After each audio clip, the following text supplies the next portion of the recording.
Well, we have the game once again already underway, so we're going to jump right into it. Tooth and Claw has been found for some players, including a Venomancer and an Enchantress, so let's get right into this action, which is not too exciting because it's a creep round, but it's still action nonetheless. Yeah, this is the decider for kind of like the flow of the game playing out. We got Chow Knives picking out the check the bodies, Tooth and Claw by Wrist, and Hunter's Focus by Nero Time. He's thinking about the Hunters yet again. And Chow Knives, no Scrappies yet found, so maybe falling into the same debate that Schmel dropped into the last game where he had all these globals but no units to back it up until the mid game, and then it was too late. He ended up getting top 4 though, so not too bad. Yep, now that Scrappies are kind of like 3 cost instead of like 1 cost, you are going to be looking at like a more mid-game curve into Scrappies. And Naira Time fulfills the prophecy once again. Hunter's Focus, I mean, you can't give that up if you force Hunters every game. He finds a level 2 draw as well, so he was thinking, should I still force Hunters? And the game's like, you got it, buddy. Go for it. Schmel picking up the Coordinated Assault 2-star. 2-star Coordinated Assault, very strong, and he's even looking at the Batrider already. 2-star Anti-Mage, great start for Schmel again. Even without the Bedfellows, Anti-Mage level 2 still does a great job of denying the mana of kind of these very swingy early game units like Tiny level 2. Yep. And Treant not so much nowadays, but Enchantress also with her mana can get that great sustain, great healing with her ability. So, and Venomancer even as well. The truly amazing thing about Coordinated Assault is that you kind of only need 1 or maybe 2 trolls for this to even work, right? If you're on something like 6 Knights, just gather around your Batrider, maybe your Witch Doctor, you're good to go. I mean, you're just giving that attack speed bonus. And the fact that Batrider is still, you know, a fairly good early game unit, even without Knight synergy. Yep, and we see the Summoning Stone being picked up as well by Schmel. Excellent start, one of the stronger items in the game right now. It's a little weird with Coordinated Assault. He's going to have to do some kind of mishmash hybrid, but the Witch Doctor should kind of tie it together with Warlocks on Venomancer. And there it is. He finds the Witch Doctor, the Troll synergy as well. Batrider goes back on the bench for now. Witch Doctor, of course, a bit of a better unit when they're both level 1. And some great globals all around. We see a lot of Tooth and Claw. Fortune Battle. Focus, Deeper into Hunters. We have the He's going in. Yeah, yep. This is the dream start. If you're a Hunter, forcing player, this is what you want to see. We just saw 3 unstable reactors getting picked up at the same exact time by YCA, Max, and True Mad. Let's get into our first human fight here. Nairo Time with double Hunter's Focus. He's committed already. And the Drow, again, not too great by herself. She's not really that DPS Hunter you want to have early on. No Heartless bonus here either. But still, a level 2 is a level 2. And it might just be enough to take the round here. We'll see. It's typically very risky to commit to a sort of strategy long term before you even see the units that you're going to be given for the early game, like in round 3 committing. It can work out extremely powerfully, but it can also really make you fall flat on your face. Tooth and Claw, one of the stronger items. Wrist has the good board for it over here with the Druid's Beasts. But for Naira Time, if you commit, this is the way you want to commit. Going all in, having that huge upside if you do find it. It is kind of the high roll strategy, let's say. But if he finds a decent enough Hunter comp going from the early game to the mid game, he has level 2 draw already, so it's a fairly good start. And it's going to be a huge, huge swing for him, I think, with the Brawny buff as well. If he finds the Beastmaster early on. There's a lot going on these boards. They're pretty even. We see some like slightly weaker boards here. Trumad's not really able to get it up. He just has the Shadow Fiend, which, round 5, finding a Shadow Fiend already, hey, that's juicy. But he doesn't really have too much here supporting it. No like high tier Warlock. It's just a couple of 1-stars that don't do too much here. The Warlock synergy does come online very early on. Not something you see very often unless it's like a Warlock Venomancer kind of thing. It's odd that Warlock is called Warlock. Does that not bother you? Well, we refer to him as Mr. Warlock. Okay. Warlock is his son. I can do that. I'll go for it. Mr. Warlock. Mr. Swim. Thank you for that tip.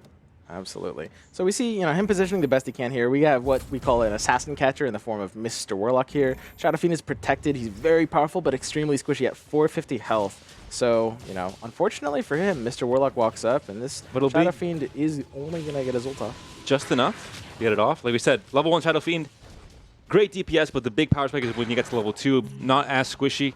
Level 1, but still in this case here, not enough DPS coming in from his opponent. And once the ult goes off, he's done his job, right? Yep. Really protecting his downside there. So let's see how these other builds are coming around. Nairo Time again. All eyes on the Hunter build. Hasn't really developed it in a better way here, though. And every round that passes, that Forge in Battle loses some value. You want to find the Beastmaster as early as possible, get those kills on the board. And for now, only has that Scrappy bonus. No Hunter just yet. Not even close, really. Looks like a pretty tame early game. With 3 Hunters online right away. That's a huge power spike. He just found these in the same pack. You just shut me up really quick. Even completing Savage with the Tusk already on his board as well. And I think we're going to see Naira Time spike all of a sudden from a mediocre board to all of a sudden one of the strongest boards, especially with the global alliances. Still missing the Beastmaster, though. Is this finally it? Is this how Hunters make it, Panda? I mean, define make it. I think he'll be maybe top 3, but top 1, bit of a big ask, I think, especially with Venom Answer 3 happening every single game. I think so as well. Now, the one thing about Hunter's Focus that's really committal is it's kind of the opposite as what I was talking about with Coordinated Assault before. It's powerful with trolls, but you only really need one troll to make Coordinated Assault work, whereas Hunter's Focus is completely the opposite. You kind of need all 6 Hunters if you want to really capitalize on this. But he found them, so he has it going for him. I'm going to see the rest of the boards here. A few players still at 100, their win streak is starting right now. Both players 3-0, and this is where the gold starts racking up. Of course, win streaks do reset at 8 wins, something important to note. I actually just found out today there's a message as well. It says, you've completed your win streak. It's like a mission from Gaben himself. Ooh, there's Max completing another 2-star. He's got 4 2-stars with the Druid passive as well. He's got a very, very good start here. It's between him and Schmel for top board, and it looks like Max even has a better board just with more 2-stars. And Snowf has the bedfellows, but not any anti-mages or, of course, Terrorblades either. Yep. You can see Max's board play out here. Again, one of the stronger boards. It should be able to kind of wipe the floor with things. I want to talk about his positioning here. He's positioning on the side, and that's something you typically want to do when you have an item like a chainmail that really wants one thing to kind of take the brunt of the damage. We see here this Tusk with the chainmail is kind of a designated main tank, right? Once you pick up an item like a chainmail or have a tanky hero like Pudge or Axe, you move your formation to the side so that that hero is more likely to take multiple attackers. We see it work beautifully here. The Razor ult there not being too impactful. Razor was a bit too much in the back line. Might change the positioning in reaction to that. We're trying to find a front line, but not, front line, kind of the mid line, let's say. Yeah. So the AoE still hits some of the opponent's units. But in that case, he was winning the round anyway, so not too important. Yep. And we can see Max is just going to be kind of the sole streaker here.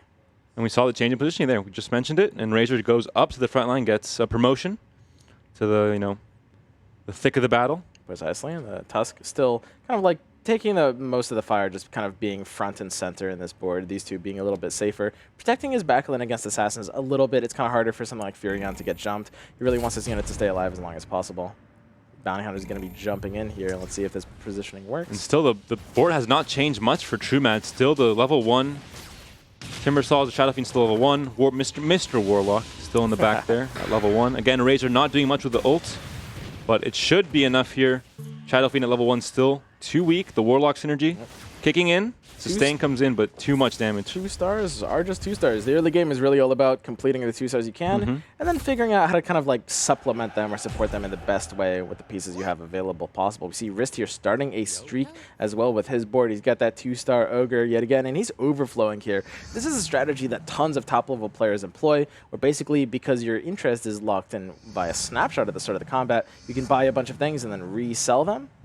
And basically it just allows you to have almost a temporary extended bench. And like you said, because the early game doesn't really take account of synergies too much, or you don't really think about your late game comp until round 15 or so, you don't care too much what you're going to be playing in the early game. As long as it's 2 stars, you buy everything, they get a 2-star, you swap it in for a 1-star, and sell that stuff. It's a very, very important strategy. You'll end up with a lot of stuff like 2-star Ogre Magi by doing this, but, I mean, hey, 2-star Ogre Magi is better than 1-star almost anything early. When I overflow, I don't buy Ogre Magi. I leave him in the shop. I don't want him. I don't want to see him. Ogre chunks, Panda. Not my kind of chunking. Panda, he's bloodbound. Panda. I don't play Bloodbound either. That's a trap. I dodge those traps. Okay, so we see YCA turning around his pretty weak start. He's completed a few units here. He's even looking for the kind of early assassin getup. And he has Lone Druid and Nature's Prophet. Going to try and play 11 units in round 10. Might be or 10 units. I learned to count today. Finding the early Lone Druid is, of course, pretty great. Ever since his ability got buffed, so it only has 60 mana on his mana cap of 60, it's pretty nice to be able to get him out nice and early with another Druid. And we see him selling his bench, getting to 20 gold. Yep. Going to lock in that threshold, and then probably just buying everything all over again. Compulsive shoppers, these guys. Pretty much. I mean, that's kind of how you're going to be playing this game. See, yep, there it is. He's buying them again because the interest gets snapshotted in, and so at the start of the fight, he's locked in for the 2 gold interest, and then he can just refill his bench with these and just kind of like sort of juggle your bench like that is almost always how you want to be playing it.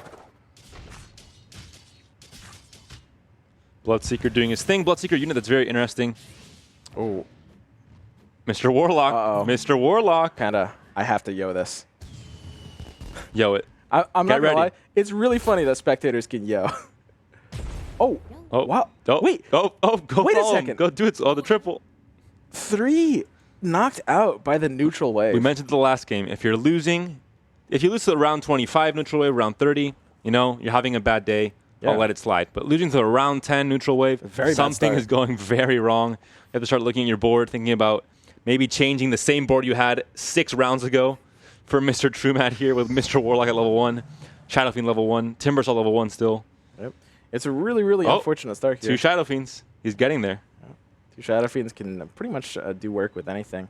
See a lot of smugglers picked up here. Actually, is this triple smuggler? Snow, narrow time, and wrist. And it's a good time to pick it up. Round 16 already loses a bit of value. Yep. Round 20, not unpickable, but definitely not an auto-pick by any means.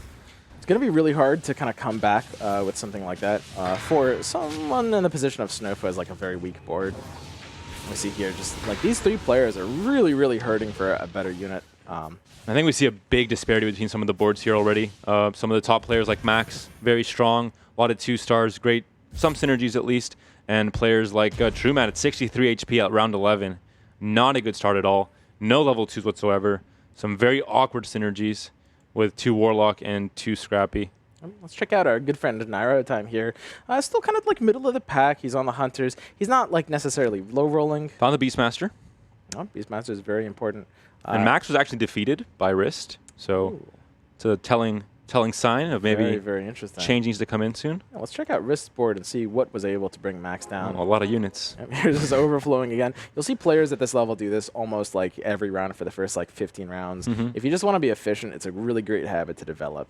By the time round 15 comes around, you're trying to transition into your late game comp, so 2-star units aren't kind of the most important thing anymore. It's Exactly. more your game comp, so you don't care too much about finding a 2-star from the juggling like you mentioned before. So we have, Tooth and Claw. It's only 1 star, but this is probably the best 1 star. Pretty much everybody agrees, like, it's the best 1 star or almost the best 1 star. This is just like Savager, one of the strongest things right now. Can TrueMat finally get a win here? Double Shadow Fiend. They both pop, but I think it's just not enough. The sustain from Treant comes in. You gotta have The that Witch fun line. Doctor stunning as well. And TrueMat really falling into a hole here. Yeah, this is a really, really interesting lobby. Looks like there's a few good boards, but it's going to be really interesting to see how, TrueMat, Nairo, and especially Snowf want to wiggle their way out of this bad start, honestly. See what Snowf is trying to do with this situation. He's got the classic Heartless pair with Pudga and Drow. There's the juggles coming in. Yep. And he's just looking at complete stuff. He's looking at complete Wind Ranger, Pudge. He's basically thirsty for whatever he can get. There's the Witch Doctor, and man, he'll take it at this point. And this is just like what this helps with. Like, it's pretty rare, but imagine he finds like 2 Slaughters or 2 Timbersaws there or 2 Warlocks. Suddenly he's like, wow, I just shoved this in. It's my 2-star. And again, he sees he can't get to 50 gold or not without selling most of his bench. He keeps Slardar. He just bought it. Kind of the juggle. You normally sell everything back, but if you're not going to get to 50 gold anyway, you're above 40. Keep a Slardar. Let your bench grow a bit more. Absolutely. I mean, if you get 2 more Slaughters, you could easily replace something like a Tusk 2-star with a Slardar 2-star for your 3 Warrior frontline. It's a pretty balanced board. I mean, I do like what he's done here. It's pretty typical for this situation. There's a Got the stun Heartless from online. Tiny. Ooh. Shadow Fiend DPS can come in. Witch Doctor as well, but I think it just won't be enough. Yeah, the tankiness on Max's units is just too much here. And once There's the a front stun line as falls, well, it's just yeah. immediately over. So Max still staying on top, had that 1 defeat that kind of ruined his win streak before he could get to 8. Could not complete Gaben's mission. Looks like Snowf is breaking his second place streak here. Well, let's not get ahead of ourselves. We'll see. We'll see. He's done crazy things It's before. going to be hard. See, Chow Knife starting to build up a streak on his own. He's got an early Dragon Knight. And typically you don't pair Dragon Knight until he's 2-star, but hey, if you've got nothing better to put on your board, might as well pair it, right? And you have the Puck about to be level 2 as well, so why not keep that for now at least, mid-game. At least to transition into the late game. If you find more Knights, maybe go Knights, maybe go Mages. Yep. We know Chow loves his Knights, and he's even got the Check the Bodies online as well, which is going to help his economy a little bit, even with just like the triple Scrappy online here. And Quad. TrueMat still falling, 49 HP. Very dangerous. When you get to round 15, you're under 50. That becomes very scary very quickly. We're going to have to check out his board in a couple rounds and see how he's going to stabilize this. It all comes down to how these bottom players want to like play with their rolling, whether they want to be really greedy, whether they want to like roll it down. You can see Nero's already had to spend a lot of his gold. He's down to 30 here just to try to like stay alive and just to not lose too much. I think Witch Doctor level 2 is a great level 2 to have in the mid game. I think the stun does a lot to help your DPS units. And just to help your units stay alive for a tiny bit longer. Shmal goes down, 14 damage, a lot of damage for round 14. Absolutely.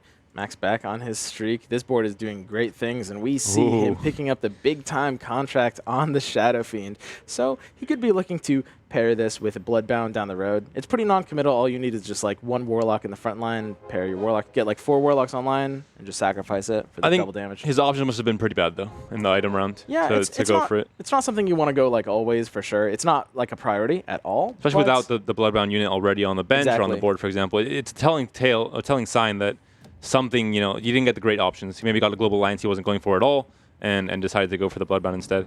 We can see all the players reversing their board against the Wolf round, and we're going to see how these items kind of dictate the paths forward that these players are going to be taking. For new players, it's something you learn, I think, by trial and error. Once the dogs and wolves and ponies finally kill you 17 times in a row in round 15. Ponies. Well, it's called Dog and Pony Show. I've never seen a pony. You haven't seen it? Every 1,000 times, there's a 1% chance you get a... Every 1,000 times, there's a 1% chance? That's how math works. It's the double percentage. So every 100,000 times? Exactly. It's very rare. That explains why I haven't seen it. Very rare. Okay. So we're going to see these items being picked up. We got another Coordinated Assault 3-star on wrist. He's not really into the trolls right now, but he can just gather around something like this Witch Doctor. That's why this item is so good. You just need one, right? And it spreads the buff to your entire team. Got Smuggler being picked up by Naira Time. Also finds a Mask of Badness on Drow. Has a passive ability, so a great item on units like her, like Anti-Mage, Troll Warlord. Yeah, because Mask of Madness, of course, does not silence any passives. It's only silencing actives. One of the strongest items in the game right now, if you have a unit with a passive that's a decent DPS. And this Drow, he's got 6 of them, Panda. 3 more Drows. This level 3 with the Mask of Madness is a recipe for success. Alchemist here as well. YCA. A very early Alchemist, I think. Fairly early. Not too early, but still not enough. Yeah, this early Bloodseeker is doing work here. Bloodseeker very unreliable, but when he goes off, he does well. I think this is around the time where it kind of expires. I think around 16 to around 20. It kind of the date of expiration comes in, and Bloodseeker, it's just too squishy. Kills himself most of the times. Not something you want to have for the late game where you need kind of consistent performances from your team. And all eyes are kind of on the stabilizers here. It's kind of like in Underlords, these are the ones that dictate the flow of the game. That's an early 2-star Dragonite, Panda. But a very late 2-star Shadow Fiend. I mean, he still hasn't found it. He's had these 2 Shadow Fiends for many, many rounds. Yeah. And it looks like he's figuring out how to transition here. As we mentioned, he's very, very comfortable on mages. He loves using like Dragonite as kind of the frontliner for the mage. He's looking for some like Puck to replace the Viper. And then he's got the nukes on with Shadow Fiends. He could turn it around. He is Oh, that's dangerous. He's rolling down quick. I think he knows he's in a bit of trouble. He's looking for the Shadow Fiend, I think, more than anything. Yeah. And he's not finding it. Puck wouldn't be bad either. He has the ability to go to 6 mages pretty soon. He just needs 1 more mage at this point in time. And there he puts in the mage bonus, takes out the Shadow Fiend, and he's on a few outs, but already at 11 gold on round 17. The Puck completes him. If he finds the Puck, he's just golden. He's got the 6 mages, the Shadow Fiend, the DK level 2. That's not bad, honestly. He's got great stabilization. Yeah. And we can see this DK level 2 just putting in a ton of work. The reason you really want the Dragon in when you've got the DK level 2 is because of how Dragon Farm scales. Green Dragon is not super strong, but Red Dragon with the splash damage is really what you want. So level 2 dependent, but when you get the Dragon, extremely powerful. And again, TrueMad, even though he has a better board now, he still continues to roll. He has many outs with Disruptor and Shadow Fiend and the possibility of Puck, like you mentioned before as well. So selling, re-rolling, maybe selling again and re-rolling again. We're going to see his Goliath still dipping down, so he's still looking for it because he knows once he finds level 2 Shadow Fiend, it's a huge power spike, and then he can think about saving back the gold and getting back to level 8, for example. He's not taking any risk here. He's got a level 2 Lina he can replace something with, and he's just on that 1 upgrade. And we can see here, like, over the course of this game, the top, like, slots have been kind of hot swapping. Like, there isn't, like, one streaker. Everyone's kind of taking turns being at the top. So it's a pretty fair game, all things considered. Well, everyone except TrueMad. He's been at the bottom the whole game, basically. He was tied for the top for, like, 3 rounds at the start. And here he has to at least kill off some of these units, not take that much damage. Dragonite. I think he's got these 2. Oh, does he? Oh, that's an extra 5 damage that or hurts. 4 damage in the face. Oh, so much. Yeah. Man, these two units just at almost no HP. Because you're just going to be slapping him. You're still losing health, and you're thinking, okay, I can spend my gold now and stabilize, but you already spent your gold. You're already at zero gold. A huge upgrade. Look at this, combining two 2-stars all at the same time. Huge. Timbersaw as well. Yeah, Schmel is absolutely looking at this rebound potential. I don't think he's on a risk of losing, which means TrueMad is. That's the power spike that TrueMad wants to hit. He has so many pairs in his bench, especially the Shadow Fiend is, I think, more than anything, and the puck if he finds it. But let's take a look at how our boy Nero Time is doing over here on the Hunter path. Pretty business as usual. He's kind of eventually going to want to go to 6 Hunters, I think, just with like the double version of the Hunter's Focus. Yeah, I think you have to at that point. But we'll see how this goes. He's going to be kind of like the hard one to stabilize. Typically how Underlords games play out is you've got like, you know, a kind of waves of stabilizations. A lot of damage here too. Yeah. But once like Schmel and TrueMad power spike, it's going to be, you know, the pressure's then on Wrist and Nairo Time to figure out what they're going to want to do. And TrueMad down to 13 before 20. Look at YCA still streaking, still very healthy, going for the Knights. Has a Bounty Hunter still, just chilling. Yeah, he's got a pretty powerful front line. You've got like the 3 Knights. You've got the 2 Heartless. Heartless just one of the most convenient pairs. The bench full of Knights as well, so maybe looking to transition into 6 Knights once he finds the right pieces. Yep. Kind of, it's the moment you have to decide when to pivot exactly, when to swap out. Because if you swap out too early, you get ahead of yourself, you start losing too much HP while you're trying to transition, or at least fully transition into 6 Knights, for example. I think he might be doing that here. Yeah. I think it's going to be a slow transition, though. Still keeps the Bounty Hunter because it's level 2. Yeah. Bloodseeker, for example, as well. Well, we'll see. I think he could get rid of them pretty soon. He's looking for the Batrider. I want to point out how he moved everything to the right side of his board. That's really what you want to do against the produce aisle, which is, you know, the potato and tomato, because you really want to kill that potato early. This positioning actually won him this fight. This was really, really important to do. You need to have as many things as possible, and in this case, it was a little awkward with the assassins, but you want to have as many things as possible. You missed the Yo swim. Oh, the only true mechanical skill you need as a caster, and you missed it. You have to practice it tonight. I don't want to yo him too much. Practice your spectator I can't yo yo him every time he loses a creep round. We see a Scythe of Ice as well. And we'll see if the transition happens. I think depending on what he gets in the shop, he's going to think, you know, this is time to go. Nairo Time, Shadow Fiend level 2, Witch Doctor, TrueMad, finally, he did it. He's got the upgrade. Let's check out the board. Everyone's leveling to 8 here. This is the most standard play. At level 8 on round 21. Disruptor as well. Max is staying at 7, though. Still missing Puck. The Puck is essential. You need that 6th mage. Keeper of the Light as well. Keep the dragon. Once it goes to level 2, a lot stronger. It's a very squishy unit, has a great burst ability, but if it doesn't survive enough at 150 mana, it will go down without activating, so we need the level 2. Has to stay alive here. We've got the Void Stone, or rather Brooch of the Aggressor on the Disruptor. You want that to cast as soon as possible. It whips, though. It doesn't silence the entire team. Shadow Fiend and DK are going off. That's going to clean this right up. If we look at the DPS tab, we're going to... Ooh, the turnaround from the spells. That's it. Well, at least it's only one unit. It's just one unit. No silver lining in this defeat. 5 damage, and we have the Aegis keeping us a little bit safer, but he needs that Puck, and he needs it so badly, Panda. He needs to find the Puck and Keeper of the Light. Yeah.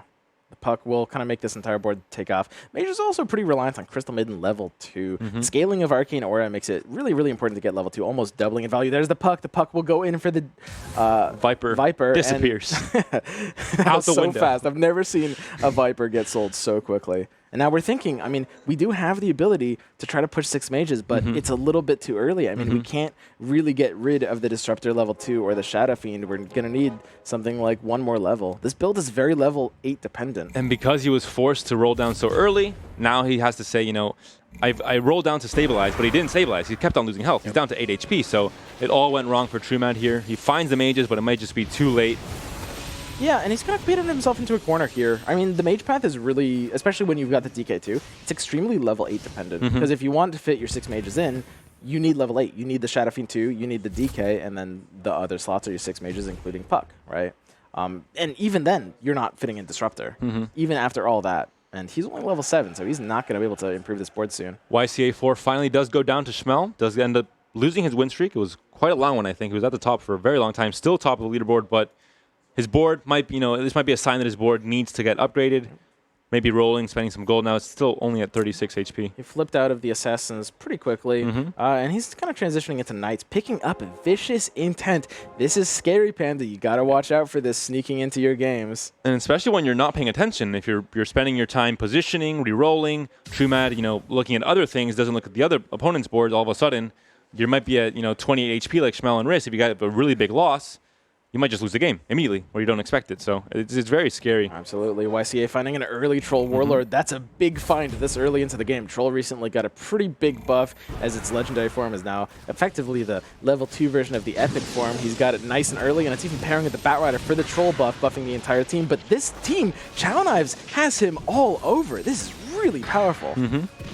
For now, we see a lot of great upgrades on the board or on the bench for YCA. Once he can convert that into board strength, I think he might definitely get really good positioning. Chow Knives getting knocked down by Nairo Time. Chow Knives, the top streaker, beating YCA, the top board, and Nairo Time just beat him. He's got a Troll level 2, Panda. With Mask of Madness. It's round 20.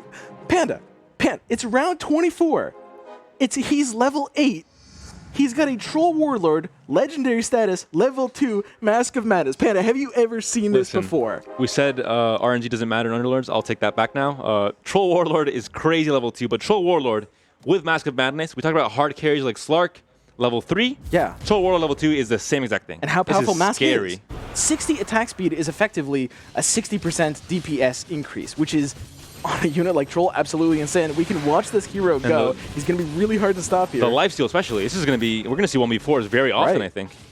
Unless you can burst him down, it's just, the lifesteal is too much for you to deal with. Let's have a look at these DPS And Trumad and here. Wrist both go down. Trumad, we said it, a shaky start, couldn't stabilize, kept on losing health. Unlucky, rerolls, not finding Shadow Fiend until very late. Couldn't get level 8 for the mate. Well, he got it, but it was too late, I think, for him. So both players do go down. Had some good placements, Riss last game and Trumad in game 3, but ending the day, or this group at least, for game 5.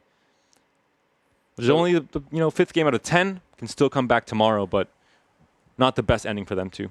Absolutely. If you're Nairo Time right now, Panda, I think you have to be thinking about your lose condition. You got to protect the Troll Warlord. I would love to see Nairo Time curve into like a 3 warrior, just like something light that's going to give him a little bit more tankiness with the armor. And we said he might definitely go for 600 because he has the globals, but he found other units, he adapted, he went 4 warlocks, he put in a troll because why not? And yeah, I mean, sometimes you think you're going to go one way no matter what because you have 2 hunters focuses, not just one, but instead he goes for what the game gives him, which is 12 warlords at level 8. Let's go ahead and look at this DPS again. I can just show you this. That's a lot of DPS. That's a high amount of damage per second. Ooh. Yeah, that's something pretty impressive. And we see 3 streakers as well, so some players finally getting to the groove. Nairo Time, Schmel as well, had a rocky start, was second from last pretty much the whole game. But, ooh, this is very interesting. Level 3, anti-mage. Level 2 Terrorblade. With just a level 1 Strange Bedfellows, but Demon Hunter is very hot right now. He had the anti-mages early. Shadow Fiend close to an upgrade as well. Going to be a big one. For it. We got items, double Moon Shards coming out. Level 8 finally on max. Nairo Time with Moon Shard. Even more DPS. You can't possibly take the Mask of Madness off him, though, I think. I think the life steal, same as on Slark, is just too important. Yeah, and also you don't really have another like passive carrier as well. So we can see here, the Demon Hunter board, I think is like very popular. A lot of like high-level Lords players are going this right now. What do you think about Daedalus on anti-mage? It is level 3. I mean, yeah. I think with items, the most important thing is to put them on kind of survivable units. A lot of new players just want to like min-max for damage, but survivability is super important. And I mean, it just kind of helps him chunk. Anti-mage is literally one-shotting units, so. Yeah, exactly. He doesn't have the demon bonus, but he's got the Strange Bedfellows bonus, right? And it's just going to help him take things down. And he even drops this level 2 troll going down. It was close, though. Very close. Close battle. And that's what we're talking about. Nairo Time, I think he's got to get like this 3 warrior online. Nairo Time repelled the attack from Schmel, so still on that win streak. Schmel as well. Close all around. On their boards. And Snow as well. The same 3 players still on their win streaks. Sniper with Moonshard. That's something you like to see. I mean, this 200 DPS is kind of not much. At the start of the game, Snowf was 7th place, and you said... Yeah. But it might have been comes back. He comes back. He finds a way. You know what, Panda? I might have been right, though. This might have been his streak breaker for 2nd place. He might be getting 1st here. You can't be doing that. You need to get 2nd place every game. Yeah, he'll probably tank it. I agree. At this point, you just have to for the legend. And he got the level 2 Shadow Fiend as well, which is what he really needed to get that extra DPS. He finds it with a Skull Basher as well. Makes it even stronger. He might swap out Alchemist for Disruptor once he gets to level 2. What do you think about that? Do you think he's waiting to see what he gets first from the shop and then swapping it out? Yeah, no, that's typically something that you'll do. Just like, if you level 2 at first, it will find the slot. Alchemist is pretty powerful, but Disruptor's huge silence tops that even. This is a really, really close fight. We see the Troll Warlord. This is the level 1 Troll Lord in back chunking away. I think it looks like we have this on the side of Snowf. Ooh, this is a little too close. Shadowfiend goes down a little too early. Yeah. There's not enough DPS. That Troll Warlord just took too long to die. This is staying from the Warlocks coming on both sides, but in the end, not enough DPS, like you said. So Snowf gets knocked down. Yep. This is a phenomenally close game. But he's still first. Yeah, all the top players are really, really close to each other. This is probably the closest game we've had all day. And Time is streaking on his board. He got defeated on an aggressor board, but this level 2 Troll Warlord with Mask of Madness is carrying him here. And I think important to note as well, the Moonshard on the Sniper, we mentioned it before. Units that have very high damage but very low attack speed, the ones that get that extra benefit from items like Moonshard that increase attack speed, and vice versa with damage items. And of course, some units, like we mentioned with Troll Warlord and Mask of Madness, they're items that are made for these units. Yeah, exactly. I mean, normally you look at the Sniper with like Moonshard and you start aggressively salivating. 200 DPS is supposed to be very good, but it just it has a hard time competing with this number right Not here. only that, he gets his mana faster. He can one-shot targets with his ability, so... He's going down here, though, right? This Troll can't do it. Can it do it? It doesn't have the armor. It was close, though. It does go down. A few more lifesteals there with not enough burst damage, but again, Shadowfiend has great burst, so... So we see the streak here being disrupted as well. Everyone's streak is breaking around the same time. All these players are very, very equally matched. Knives takes 13 damage, down to 3. Yep. Let's see if any players have any Aegises. It's going to be a negative. Yep. So all players with their natural survivability. We're going to have to see if Knives can stabilize here, make it through to the creep round on 30. He's got the pretty classic Force Scrappy setup here. He's looking for the Mage Completer. Puck almost level 3. 1 away. Yep. He doesn't have the gold to roll, though. Yeah, it's a little unfortunate. The build is a little bit rigid. You'd like to, in an ideal world, have a slot for 3 mages, but until you hit level 9, that's kind of impossible, and he doesn't have the economy for that. This could be the decider. At 3 health, he could be going down here. Only Schmel also has low enough health to possibly die before the creep round. Again, every single placement matters here. You get 1 point less, which could be crucial. Oh no, Panda, for tomorrow. I think this is it. Shadowfiend has already ulted. Dragonite has to carry this. The Puck's orbs aren't enough. Not enough units are going down. This 3 damage will go through, and Knives is going to get knocked out. Crystal Maiden Puck, not what you want to see when you're trying to make a comeback at the very end of the round. 2 units that don't really equate to DPS. And yeah, he does go down in 6th place. YCA still alive, Schmel still alive, a player that was also had a very rocky start at the beginning. Snowf turned it around as well, at a 7th place, back to 1st. And Max, he's been up there the whole game, had a great start with a lot of level 2s. That Razor has been there all game long with a Moonshard now. Yeah, level 3 with a Moonshard, you gotta love what you see. And here's kind of the build that we saw Knives kind of trying to go for, but not finding the pieces for, which is the 4 Scrappy 3 Mage variants, one of them being a 3-star unit. It's just gonna do beautifully for this board. And Shadowfiend, of course, on every board on the sidelines, waiting to get some action as well. I think, like you said before, one of the most contested units in the meta right now. Yeah, absolutely. We got the Crystal Maiden with the big-time contract. One of the most fearsome combos in all of Underlords. Get ready to yo. You yo a PM swim. I can't yo. You have to do it. Nobody can beat these units, Panda. Have mercy. You have to give that a yo. Okay. What yellow creeps? Some character coming in from the players. Defeated by There we Neutral go. Wave. Hit it. Yep, Defeated by Neutral Wave. You missed one. Swim. Okay, only Snowf was able to beat these neutral creeps. Thunderhides are pretty immense. 5 players left. Black King Bard coming in. So defensive items, a lot of scythes. Yep. What do you think about scythe? You think it's a good item? It's not bad. I think it's fallen off a little bit since like the legendary meta, but I mean, it's very functional. So if you see it among things you can't really go for, it's absolutely fine to pick. It's very positional. Terrorblade. Snowf, Terrorblade 3-star. We saw that work out extremely well before, and this is the Demon Hunter's wet dream, and everyone else's nightmare. He's gonna ruin the streak. Yep. Snowf, don't do it. Just sell your units. It's the BKB as well. As I was mentioning on the panel, you really want to combine like offense with defense. Witch Doctor level 3 and the Octarine. Oh, that's so powerful. The casks will be flying non-stop. This is a nuts board. I don't think this board is losing, Panda. The bongo plays will happen. So Witch Doctor has an amazing synergy with Octarine Essence. It's just, it's perfectly aligned. It's got like the 10-second cooldown with Cask, and it goes down to 5, and it even gains double mana because of its Warlock tag. It is enough to take down the Troll Warlord. Takes down Time. Time down to 1 HP, and Schmel takes the defeat right before him. So That's big. I mean, surviving That's at 1 huge. HP, having someone lose on the same round as well, so you're not too worried. Top 4 as well for Naira Time. Schmel, I think it was his worst placement of the day. Still, only fifth. So, YCA knocked out as well. And That Naira fight- that was a Time, long very fight. happy that he's at 1 HP right now. He bumps up 2 positions, so 2 more points, basically for free. Which Naira is why Time. every small, little detail can matter.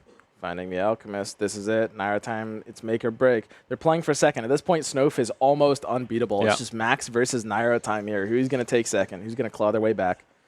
It was Venom level 3 last game. This game, it's a time for the Demon Hunters once again. Similar to game 1. We saw Anti-Mage and Terrorblade Max looking come for in this strong. level 3 Tinker. This is going to be it. Max is attacking Naira Time's board. Naira Time defending against Max board. Can he beat Max over here? 1 health remaining. He's got the double sight device here. Double Troll Hunter's Warlord, focus. still very healthy. Troll Warlord is his entire team. If this goes down, it's over. Ooh. I think. He killed Oh. enough units. The Yeah, Shadow Fiend it's can enough. take it. Looking at DPS, we're going to see if Troll Warlord really did do enough. Is Max dying? Max dies. Max against Snowf gets knocked Naira out. Time. 17 damage. Is it possible, the 1 HP comeback? It's possible. It's not impossible. I think it's going to be hard against Snowf's board. I mean, Naira Time's board is good, but against Snowf's, I don't think this can win. The level 9, the Medusa going in, I think this is it. I don't think there's turnaround. And of course, Medusa got buffed, so at level 1, a bit stronger than before. Yep, and her split shot has the ability to take bashes here. This is going to be very, very big.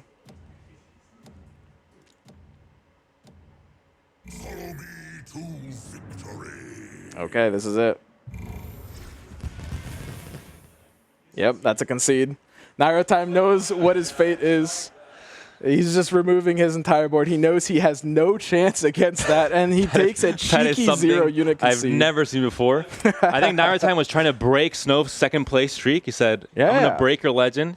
And he does it in style, but that is definitely an odd moment in this tournament till now, I think. I mean, that is just like, that's a man who knows when he's beat. Yeah. Like, he sees that board, almost unbeatable Demon Hunter setup, right? There's just, like, basically nothing that can be done there. And that's going to be again, Terrorblade and Anti-Mage doing its thing in a very different way. They didn't even have to do anything there, just intimidate the opponent. But Exactly. Naira Time, he was going to go out in 6th place, I believe, and 3 players are in 5th place and dropped down below him. Ended up second with 1 HP, so I think he's very, very grateful for that, exact moment where he got that 1 HP survival. Exactly. Analyst panel,